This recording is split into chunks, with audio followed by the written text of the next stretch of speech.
Hello दोस्तों, Indian GS में आप सभी का स्वागत है। तो दोस्तों, आज के वीडियो हम लोग एसएससी एमटीएस में पूछे गए प्रश्नों को डिस्कस करने वाले हैं। तो वीडियो को शुरू से अंत तक देखें।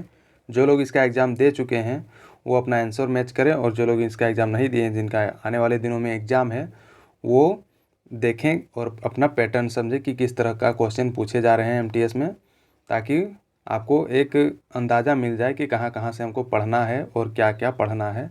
तो वीडियो को शुरू से अंत तक देखें, और जिन्हें इसकी पीडीएफ की ज़रूरत हो वो टेलीग्राम ग्रुप ज्वाइन करें, लिंक डिस्क्रिप्शन में डाला हुआ है। और जो लोग अभी तक इंडियन जीएस को सब्सक्राइब नहीं किए हुए हैं वो सब्सक्राइब कर लें। तो चलिए जानते हैं प्रश्नों को।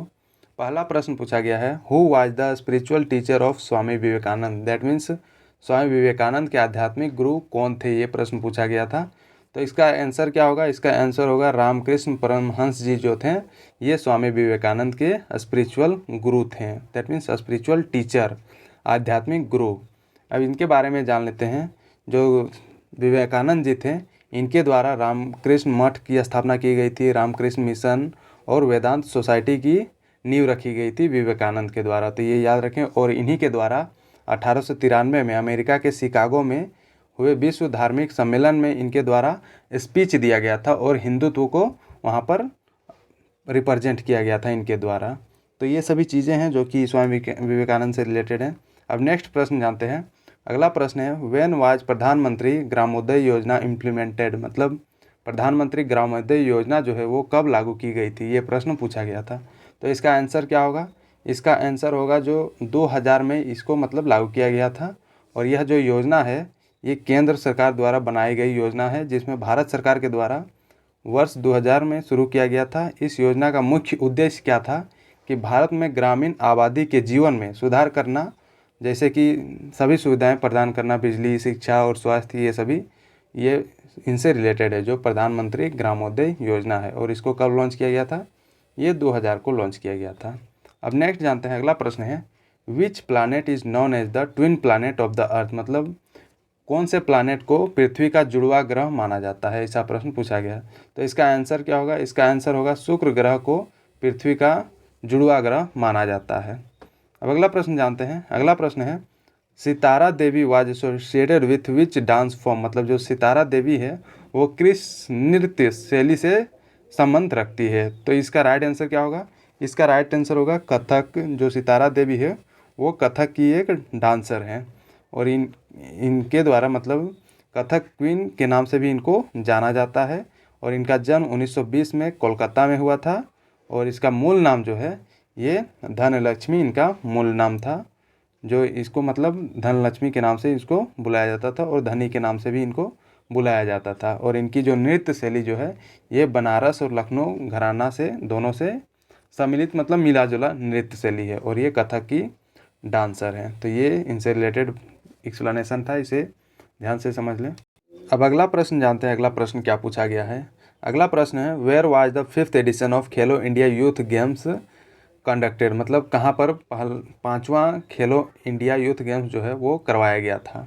तो ये करवाया गया था मध्य प्रदेश में करवाया गया था। जो ये इस बार का मतलब 5वां संस्करण जो था ये मध्य प्रदेश में करवाया गया था। और ये जो है इसमें 5वां संस्करण 30 जनवरी से लेके 11 फरवरी तक ये आयोजित किया गया था, जो कि 8 शहर में आयोजित किया गया था। कौन कौन? भोपाल, इंदौर, उज्जैन, ग्वालियर, जबलपुर, मंडला, बालाघाट और खरगोन, महेश्वर में ये सभी जो खेल हैं इन सभी को आयोजित करवाया गया था मध्य प्रदेश के विभिन्न विभिन्न शहरों में। तो ये भी प्रश्न पूछा जा सकता है कि मध्य प्रदेश के टोटल कितने शहरों में खेलो इंडिया यूथ गेम्स का मतलब आयोजन करवाया गया था। तो ये टोटल 8 शहरों में आयोजित करवाया गया था। और इसमें जो है महाराष्ट्र जो है ये 56 स्वर्ण पदक, 55 रजत पदक और 50 कांस्य पदक जीतकर ये शीर्ष पर रहा था। मतलब इसमें जो महाराष्ट्र के जो प्लेयर थे वो पहला स्थान हासिल किए थे, और वहीं हरियाणा के जो प्लेयर थे ये 41 स्वर्ण, 32 रजत और 55 कांस्य पदक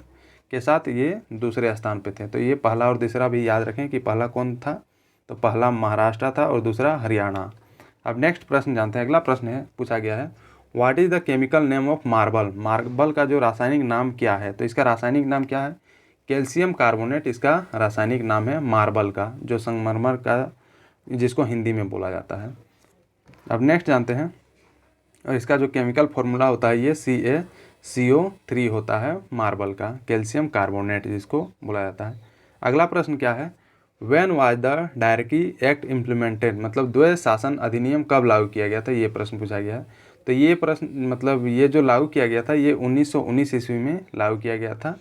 और ये जो है भारत सरकार अधिनियम 1919 एक्ट यूनाइटेड किंगडम की संसद द्वारा एक पारित मतलब ये अधिनियम था, जिसे मॉन्टेग्यू चेम्सफोर्ड सुधार के नाम से भी इसको जाना जाता है, जो द्वैध शासन अधिनियम है।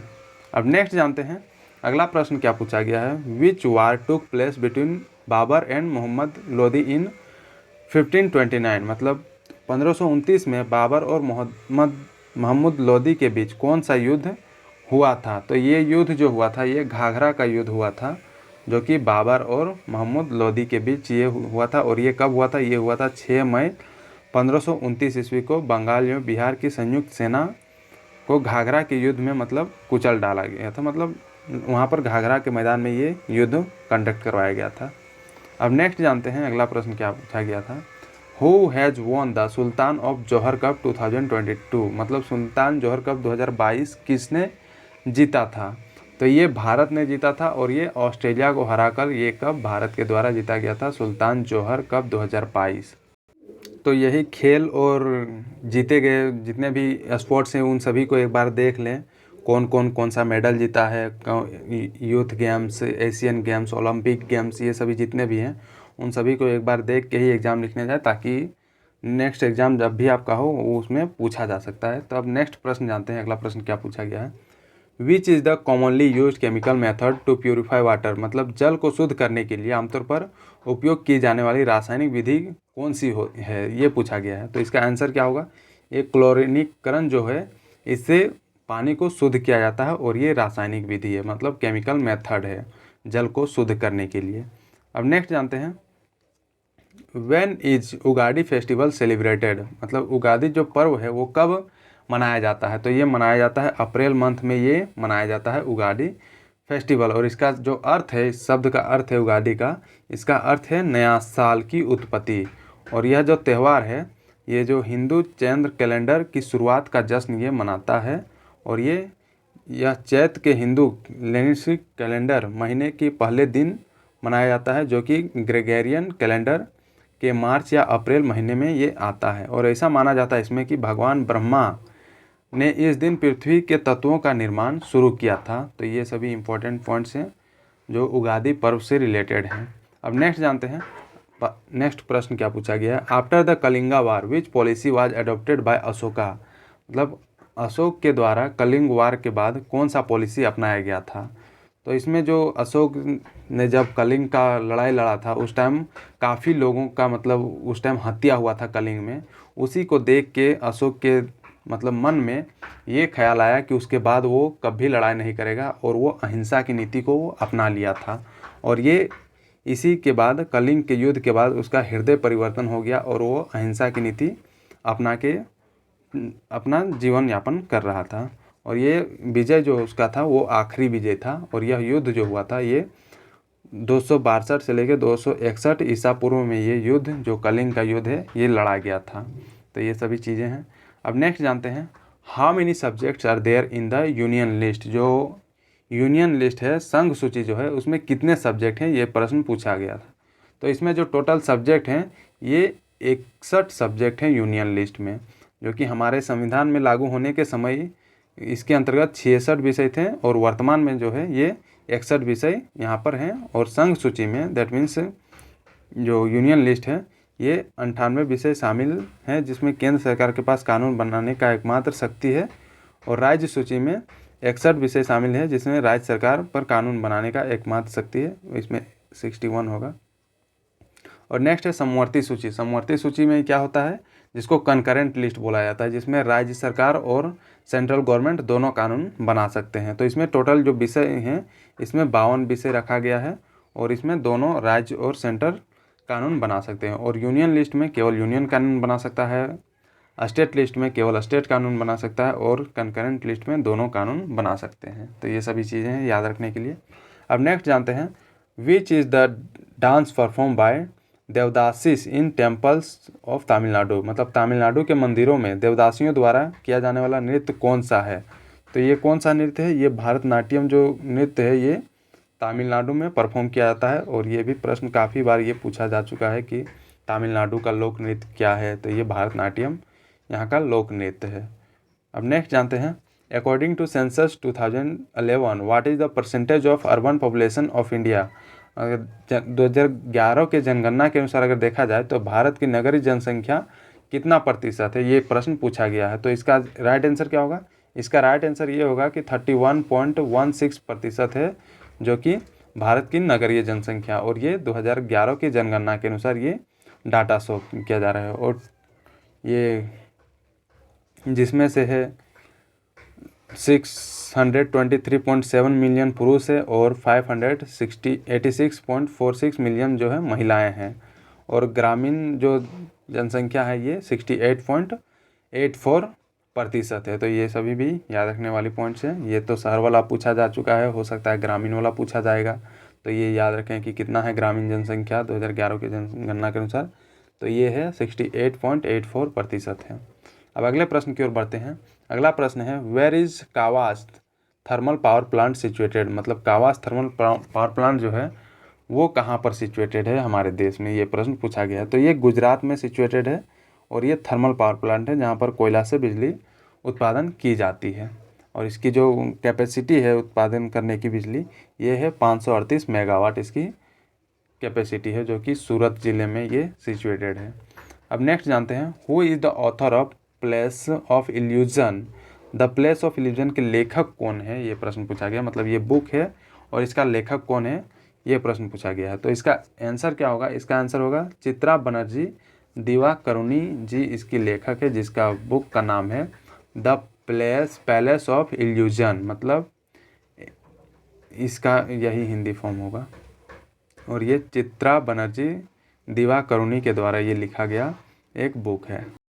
तो दोस्तों बुक्स एंड राइट उनके लेखक के नाम भी एक बार याद कर लें, जितने भी लेटेस्ट बुक पब्लिश किए गए हैं, मतलब विमोचन किए गए हैं, और उनके ऑथर का नाम क्या क्या है, लेखक का नाम क्या है, बुक का नाम क्या है, ये सभी एक बार देख लें, ताकि नेक्स्ट एग्जाम में ये तो एक प्रश्न इससे रहता ही रहता है, कोई भी शिफ्ट हो तो वो एक बार देख लें। अब नेक्स्ट जानते हैं, हु बिल्ट आगरा फोर्ट, ये प्रश्न पूछा गया, मतलब आगरा का किला किसने बनवाया था। तो ये बनवाया गया था अकबर के द्वारा, ये किला बनवाया गया था, जिसे आगरा का लाल किला भी कहा जाता है। और लाल बलुआ पत्थर से ये बना एक किला है, जो कि 16वीं सदी का एक विशाल किला उस टाइम बनाया गया था। 16वीं सदी का ये किला है। और यह जो किला है ये उत्तर प्रदेश के ऐतिहासिक शहर आगरा में यमुना नदी के दाहिने किनारे में स्थित है। ये भी काफ़ी बार पूछा जाता है कि जो आगरा का जो किला है वो किस नदी के किनारे सिचुएटेड है। और ये ताजमहल का भी पूछा जाता है कि ताजमहल किस नदी के किनारे सिचुएटेड है। तो ये दोनों जो है ये यमुना नदी के किनारे सिचुएटेड है। और आगरा किला जो है ये मुगल बादशाह अकबर के द्वारा ये बनवाया गया था। अब नेक्स्ट जानते हैं, what will be the full form of OMO in the context of RBI, मतलब RBI के अनुसार अगर देखा जाए तो OMO का फुल फॉर्म क्या होगा, ये प्रश्न पूछा गया। तो इसका फुल फॉर्म होता है कि ओपन मार्केट ऑपरेशन, इसका फुल फॉर्म होता है OMO का, जो कि RBI का इसका कुछ डेफिनेशन होगा, वो देख लें।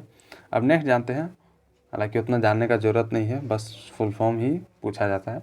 अगला प्रश्न है, स्नेक चार्मर डांस या फिर snake dance is related to which state, जो सपेरा नृत्य होता है वो किस स्टेट से रिलेटेड है, ऐसा प्रश्न पूछा गया है। तो ये जो है ये राजस्थान से रिलेटेड है। और इस नृत्य को बोला जाता है कालबेलिया नृत्य भी इसको बोला जाता है, क्योंकि ये जो नृत्य है ये कालबेलिया समुदाय के द्वारा ये करवाया जाता है, मतलब सांप को पकड़ के उसका नृत्य करवाया जाता है, और इस जिसको सपेरा नृत्य बोला जाता है। तो ये भी ध्यान में रखें। अब नेक्स्ट जानते हैं, who is the author of book Malgudi days, Malgudi days जो बुक है उसके लेखक कौन है, ऐसा प्रश्न पूछा गया था। तो इसके लेखक हैं RK नारायण, इसके लेखक हैं। और ये जो बुक है 1943 में इसको प्रकाशित की गई थी। और 10 अक्टूबर 1906 में जन्मे RK नारायण का पूरा नाम जो है ये रासीपुरम कृष्ण स्वामी अय्यर नारायण स्वामी इसका पूरा नाम है। इनका जन्म हुआ था 10 अक्टूबर 1906 में इनका जन्म हुआ था RK नारायण का। और इनके द्वारा लिखा गया बुक है ये मालगुडी डेज। तो ये भी याद रखें। अब नेक्स्ट जानते हैं, rice requires fill in the blanks temperature and humidity, मतलब जो चावल की को पैदा अगर किया जाता है तो उसमें कितना तापमान की आवश्यकता होती है और कितनी आर्द्रता की आवश्यकता होती है, ये पूछा गया है। तो इसमें ऑप्शन दिया गया है उच्च उच्च, ये ऑप्शन दिया गया था, तो यही इसका करेक्ट आंसर होगा। उच्च तापमान की इसमें आवश्यकता होती है और उच्च आर्द्रता की भी आवश्यकता होती है चावल के कल्टीवेशन में। और इसमें जो तापमान की आवश्यकता होती है 21 से 37 डिग्री के बीच इसका तापमान होना चाहिए, तभी मतलब ये एक उचित माना जाता है चावल के उत्पादन में। अब नेक्स्ट जानते हैं, अगला प्रश्न है which of the following portal was launched by Nirmala Sitharaman in 2022। इनमें से मतलब कौन सा पोर्टल निर्मला सीतारमन के द्वारा 2022 में लॉन्च किया गया था। तो इसमें जो है करेक्ट आंसर जो होगा वो भारत विद्या पोर्टल ये लॉन्च किया गया था, जो कि निर्मला सीतारमन के द्वारा ये पोर्टल लॉन्च किया गया था। अब नेक्स्ट प्रश्न क्या है, who became the king after Akbar, मतलब अकबर के बाद कौन राजा बना था, ये प्रश्न पूछा गया था।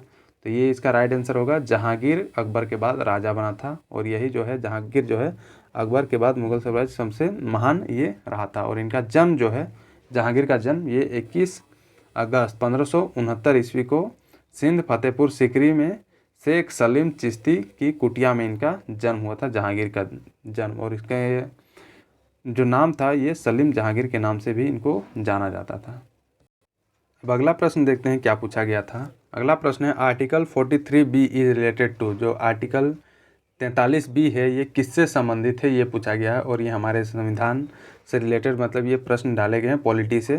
तो इसका राइट आंसर क्या होगा, इसका राइट आंसर होगा सहकारी समितियों का गठन से रिलेटेड है, जो article number 43 sub clause B है। इसमें ये मेंशन किया गया है कि सहकारी समितियों को गठन कैसे किया जाएगा वगैरह वगैरह चीज़ों को मेंशन किया गया है। और ये भाग 4 में ये मतलब शामिल किया गया है। अब नेक्स्ट जानते हैं अगला प्रश्न क्या है, Corbillon cup is related to which game, जो कार्बिलान कप है वो किस खेल से संबंधित है, ये प्रश्न पूछा गया था।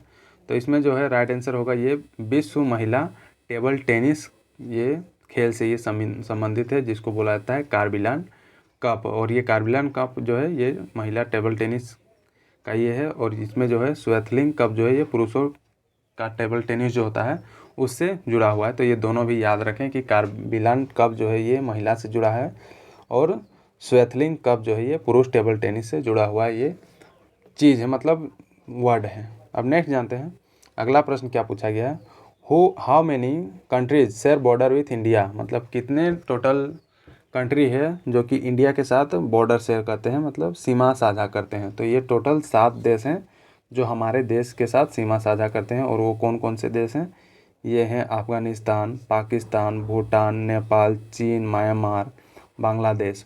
और इसमें जो है सबसे ज़्यादा जो बॉर्डर शेयर किया जाता है, मतलब सबसे लंबा डिस्टेंस वाला बॉर्डर ये बांग्लादेश के साथ शेयर किया जाता है। और सबसे कम डिस्टेंस वाला बॉर्डर ये अफ़गानिस्तान के साथ शेयर किया जाता है। तो ये भी याद रखें क्योंकि ये भी प्रश्न ऐसे भी पूछे जाते हैं। अब नेक्स्ट जानते हैं अगला प्रश्न क्या है, in the child marriage law act 2021 the age of marriage has been increase from 18 year to how much, मतलब बाल विवाह कानून अधिनियम 2021 में विवाह का उम्र 18 वर्ष से बढ़ाकर कितना वर्ष कर दिया गया था, ये प्रश्न पूछा गया है। तो इसका राइट आंसर क्या होगा, इसका राइट आंसर होगा 21 वर्ष कर दिया गया है लड़कियों का जो मैरिज का जो उम्र होगा। पहले कितना था, पहले 18 साल तक था, अब इसको संशोधित करके 21 साल तक कर दिया गया ताकि लड़कियां भी ऊंचे ऊंचे क्लास तक पढ़ पाए। और क्योंकि 18 साल हो जाने के बाद बहुत जल्दी उन लोगों को शादी कर दिया जाता था ताकि, और उस टाइम क्या होता था कि लड़कियां ज़्यादा पढ़ नहीं पाती थी, तो उसी को मतलब अवेयर पहुंचाने के लिए ये उम्र बढ़ाया गया है कानून में संशोधन करके। अब अगला प्रश्न देखते हैं, where is Ravana hill cave located, जो रावण पहाड़ी गुफा है वो कहाँ पर सिचुएटेड है, ये प्रश्न पूछा गया था। तो इसका राइट आंसर क्या होगा, ये कर्नाटक में सिचुएटेड है रावण पहाड़ी गुफा। अब नेक्स्ट प्रश्न क्या है, Simone Biles is related to which sport, मतलब जो साइमन बिल है वो किस खेल से संबंधित है, ये प्रश्न पूछा गया है। तो ये जो है ये जिम्नास्टिक खेल से ये संबंधित है जो साइमन बिल है। ये देख रहे हैं नया नया वर्ड आपको देखने के लिए मिल रहा होगा, तो एक बार देख लें, खेल से संबंधित जो शब्दावलियाँ हैं वो देख लें, और उनसे रिलेटेड जो कप हैं जो दिए जाते हैं वो भी देख लें, और या फिर जो उनका जो खेल का मैदान कितना होता है, खिलाड़ियों की संख्या कितनी होती है, ये सब एक बार देख के जाएं ताकि क्वेश्चन कहीं से भी पूछे आप सही करके आओ। अब नेक्स्ट जानते हैं अगला प्रश्न क्या है। What is the chemical name of vinegar. Vinegar का रासायनिक नाम क्या है, ये प्रश्न पूछा गया था। तो इसका राइट आंसर क्या होगा, इसका राइट आंसर होगा एसिटिक अम्ल होता है सिरके का रासायनिक नाम। एसिटिक अम्ल को एथेनोइक अम्ल भी बोला जाता है और ये जो होता है एसिटिक एसिटोबैक्टीरिया परिवार से बैक्टीरिया द्वारा एथेनॉल के किण्वन से ये बनाया जाता है। तो ये सभी याद रखें। अब नेक्स्ट जानते हैं अगला प्रश्न क्या है। Sex ratio is calculated on how many people.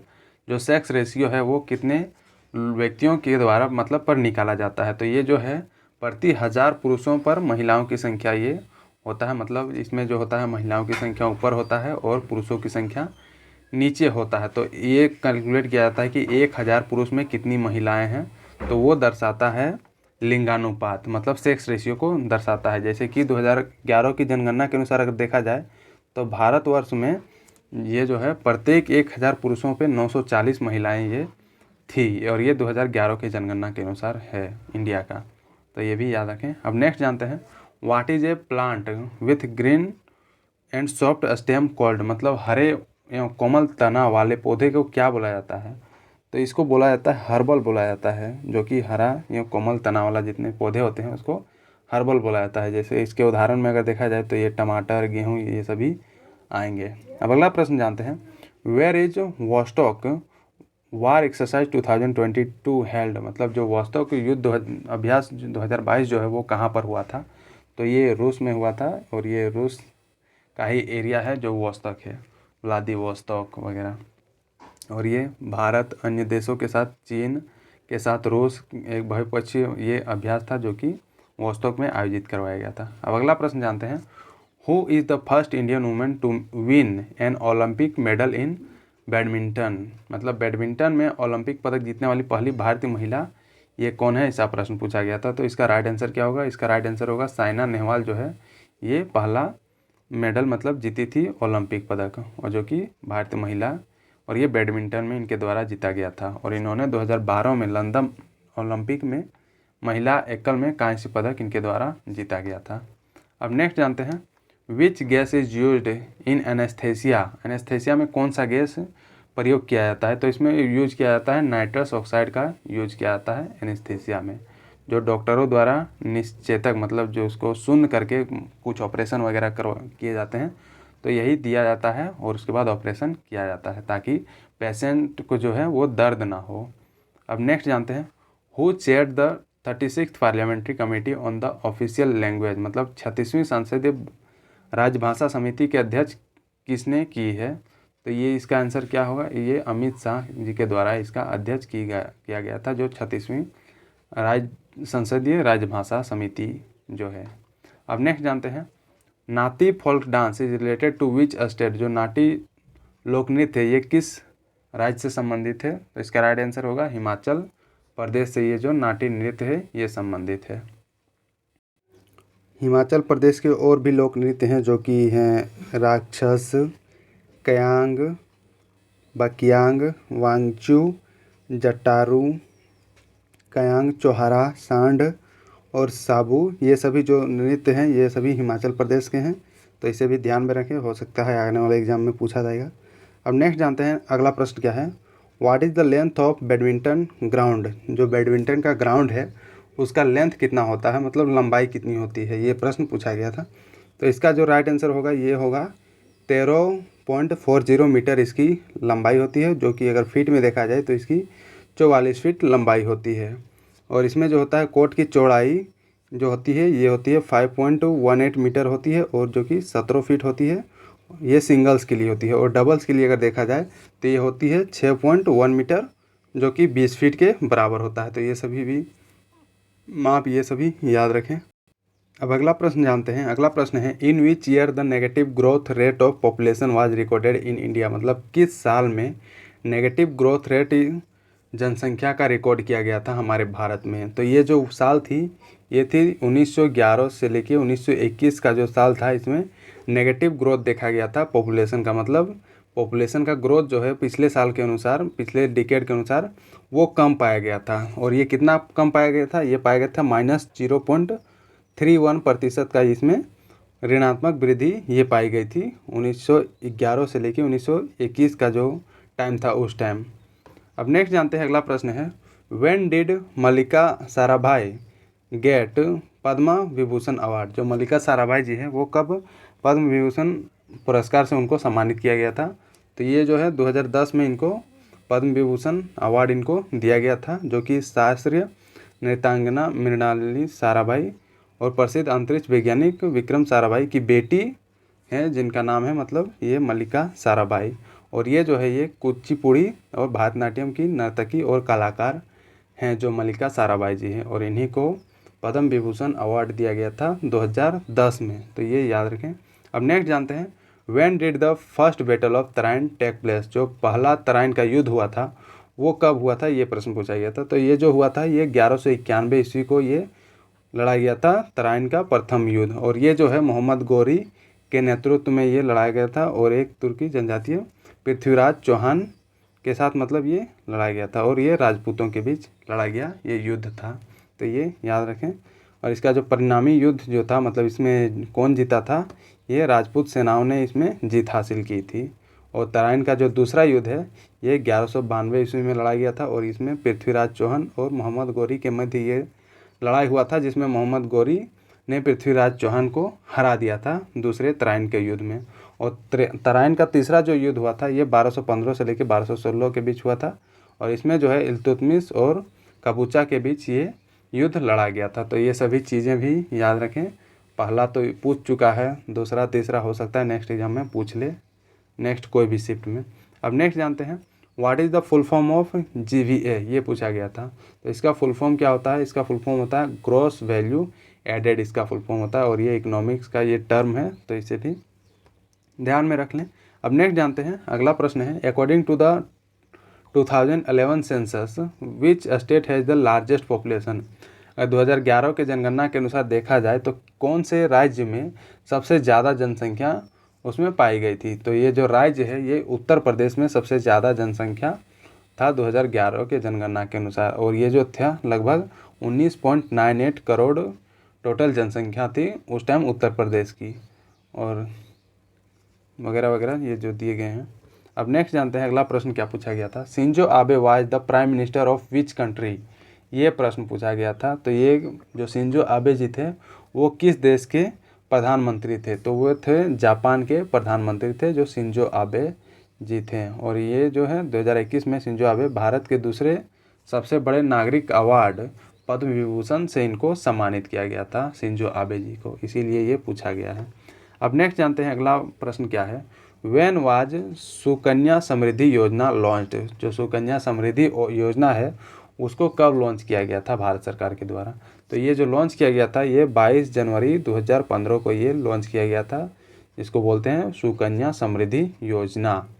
और ये जो है प्रधानमंत्री नरेंद्र मोदी ने हरियाणा के पानीपत जिले में आयोजित एक कार्यक्रम में इस योजना को लॉन्च किया गया था। तो ये भी याद रखें कि ये कहाँ पर लॉन्च किया गया था, तो ये हरियाणा के पानीपत जिले में लॉन्च किया गया था, और इसमें सरकार के बेटी बचाओ बेटी पढ़ाओ कार्यक्रम के तहत इस योजना को शुरू किया गया था। अब नेक्स्ट जानते हैं, अगला प्रश्न क्या पूछा गया था, in which part of the constitution are the directive principle of state policy. मतलब राज्य के नीति निदेशक तत्व जो है वो हमारे संविधान के किस भाग में रखे गए हैं, ये प्रश्न पूछा गया है। तो ये जो है ये भाग 4 में रखा गया है, जो DPSP है, जिसको शॉर्ट फॉर्म में DPSP बुलाया जाता है, that means directive principle of state policy. और इसमें क्या होता है, इसमें अनुच्छेद 36 से लेकर 51 तक इसमें DPSP को मेंशन किया गया है। और इसमें जो होता है राज्य जो होता है इसमें कल्याणकारी राज्य तथा की स्थापना के लिए आवश्यक है, और ये जो है DPSP को जो है ये आयरलैंड के संविधान से लिया गया है और हमारे संविधान में ये डाला गया है। इसमें जो राज्य के कुछ कर्तव्य होते हैं जनता के प्रति वो सभी चीज़ें मेंशन किए हुए हैं directive principle of state policy में। अब अगला प्रश्न जानते हैं, अगला प्रश्न क्या है, national waterway number 2 is situated on which river. जो राष्ट्रीय जलमार्ग संख्या 2 है वो किस नदी पे सिचुएटेड है, ये पूछा गया है। तो ये जो है ये ब्रह्मपुत्र नदी पे ये सिचुएटेड है, जो कि राष्ट्रीय जलमार्ग संख्या 2 है। अब नेक्स्ट जानते हैं, अगला प्रश्न है, in how many years the agriculture census done. जो कृषि जनगणना जो है वो कितने वर्षों में होती है, ये पूछा गया था। तो ये जो है ये प्रत्येक 5 वर्षों में ये कृषि जनगणना करवाई जाती है हमारे देश में, और जो कि कृषि सहकारिता और किसान कल्याण विभाग द्वारा ये करवाया जाता है प्रत्येक 5 साल में। और इसमें जो है पहली बार जो ये कृषि जनगणना जो है ये 1970-71 में की गई थी, और 11वीं कृषि जनगणना जो है ये 2022 में की गई थी। तो ये सभी चीज़ें भी याद रखें, और ये प्रत्येक 5 वर्ष में ये कृषि जनगणना करवाई जाती है। अब नेक्स्ट जानते हैं, अगला प्रश्न है when was partition of Bengal, मतलब बंगाल का पार्टीशन कब किया गया था। तो ये किया गया था 1905 में ये किया गया था बंगाल का पार्टीशन, और ये 16 अक्टूबर 1905 को किया गया था। और उस टाइम का जो वायसराय जो थे वो लॉर्ड कर्जन थे, जिस टाइम बंगाल का विभाजन किया गया था। तो ये प्रश्न पूछा गया था, ये भी प्रश्न हो सकता है आने वाले एग्जामों में पूछा जाए कि जब बंगाल का पार्टीशन किया जा रहा था उस टाइम वायसराय कौन था हमारे इंडिया में। तो ये थे लॉर्ड कर्जन जी। अब अगला प्रश्न जानते हैं, what was the capital of Vajji संघा, वज्जी संघ का राजधानी कहाँ पर थी, ये प्रश्न था। तो इसका राइट आंसर क्या होगा, इसका जो राजधानी है ये वैशाली में सिचुएटेड था, जो कि 16 महाजनपदों में से ये एक था जो वज्जी था, और इसकी राजधानी वैशाली में सिचुएटेड थी। अब आगे जानते हैं, who rot the book the dark room, मतलब एक बुक का नाम है द डार्क रूम, और ये किसके द्वारा लिखा गया बुक है। तो ये बुक जो है ये R.K. नारायण जी के द्वारा ये लिखा गया बुक है, जिसका नाम है द डार्क बुक, और ये एक अंग्रेजी उपन्यास है। तो इसे भी याद रखें। अब नेक्स्ट जानते हैं, अगला प्रश्न है Kal Baisakhi is related to which state, जो काल बैसाखी है ये किस राज्य से संबंधित है। ये पश्चिम बंगाल से ये संबंधित है, जो काल बैसाखी है, जो कि ये मतलब मूसलाधार बारिश की ये जिसको बोला जाता है काल बैसाखी, और ये बंगाल साइड में पश्चिम बंगाल तरफ ये बारिश होता है, जिसमें तूफान, स्थानीयकृत गरज, हिंसक हवाएं, मूसलाधार बारिश वगैरह वगैरह इसमें होते हैं, जिसको काल बैसाखी बोला जाता है। अब अगला प्रश्न जानते हैं, Pandit Kishan Lal is related to which musical instrument, जो पंडित किशन लाल जी हैं वो किस वाद्य यंत्र से संबंध रखते हैं, ऐसा प्रश्न पूछा गया था। तो ये जो है ये तबला से संबंधित थे पंडित किशन लाल, जो कि एक भारतीय तबला वादक ये थे। अगला प्रश्न क्या है, who build the Brihadeshwara temple, जो बृहदेश्वर का मंदिर है ये किसके द्वारा बनवाया गया था, ये प्रश्न पूछा गया। तो ये जो बनवाया गया था ये चोल शासक प्रथम राजराज चोल के द्वारा ये बनवाया गया था, मतलब राजराज प्रथम के द्वारा ये मंदिर बनवाया गया था, जिसका नाम है बृहदेश्वर का मंदिर। और ये इस मंदिर का जो निर्माण है ये 1103 से लेकर 1110 ईस्वी के बीच चोल शासक प्रथम राजराज के द्वारा ये बनवाया गया था, और उनके नाम पर इसे राजराजेश्वर मंदिर का भी नाम ये दिया गया था, बृहदेश्वर मंदिर का। और ये जो है अपने समय में विश्व का विशालतम संरचनाओं में ये गिना जाता था, जो बृहदेश्वर मंदिर उस टाइम बना हुआ था, जिस टाइम शुरू बनवाया गया था। अब आगे जानते हैं, अगला प्रश्न है when was the dual government system implemented in India, मतलब भारत में दोहरी शासन प्रणाली कब लागू की गई थी, ये पूछा गया था। तो ये जो है ये 1919 में ये लागू की गई थी दोहरी शासन प्रणाली, और ये जो है रॉबर्ट क्लाइव के द्वारा ये लागू किया गया था। और इसमें जो है भारत सरकार अधिनियम द्वारा प्रांतीय सरकार को मजबूत बनाया गया, और द्वैत शासन की स्थापना ये की गई थी। अब नेक्स्ट जानते हैं, अगला प्रश्न है those organism which take food from plants are they what are they called, मतलब वे जीव जो पादपों से भोजन ग्रहण करते हैं उनको क्या बोला जाता है। तो उसको क्या बोला जाता है, उसको विषमपोषी बोला जाता है, दैट मीन्स हेट्रोट्रॉफ्स उन सभी को बोला जाता है, जैसे कि जंतु वगैरह हो गए हैं, जानवर वगैरह वे सभी। अब नेक्स्ट जानते हैं, सॉरी प्रश्नों तो ख़त्म हो गए। तो दोस्तों ये था एसएससी के द्वारा पूछे गए एमटीएस में जो पूछे गए प्रश्न थे, विभिन्न शिफ्टों के प्रश्न थे, जो कि जितना मुझे प्राप्त हुआ वो मैंने डिस्कस कर दिया। तो वीडियो को लाइक शेयर ज़रूर करें अपने दोस्तों के प्रति, जो भी एमटीएस का एग्ज़ाम आने वाले दिनों में देने वाले हैं उन सभी को वीडियो सेंड करें, ताकि उनको भी पता चले कि कहाँ कहाँ से क्वेश्चन पूछा जा रहा है। और जो लोग इंडियन जीएस को सब्सक्राइब नहीं किए हुए हैं वो सब्सक्राइब कर लें, और बेल आइकन जरूर दबाएं, ताकि इसी तरह आपको रेगुलर अपडेट मिलती रहे प्रत्येक वीडियो की। और इसकी पीडीएफ की अगर आपको ज़रूरत हो तो टेलीग्राम ग्रुप को ज्वाइन करें, और वहाँ से आप पीडीएफ आसानी से डाउनलोड कर सकते हैं। तो थैंक यू दोस्तों, लगे रहें और भी अगर क्वेश्चन आते रहेंगे तो मैं इसी तरह वीडियो बनाते रहूँगा और डालते रहूँगा ताकि आपको बेनिफिट मिल सके इस एग्ज़ाम में। Thank you.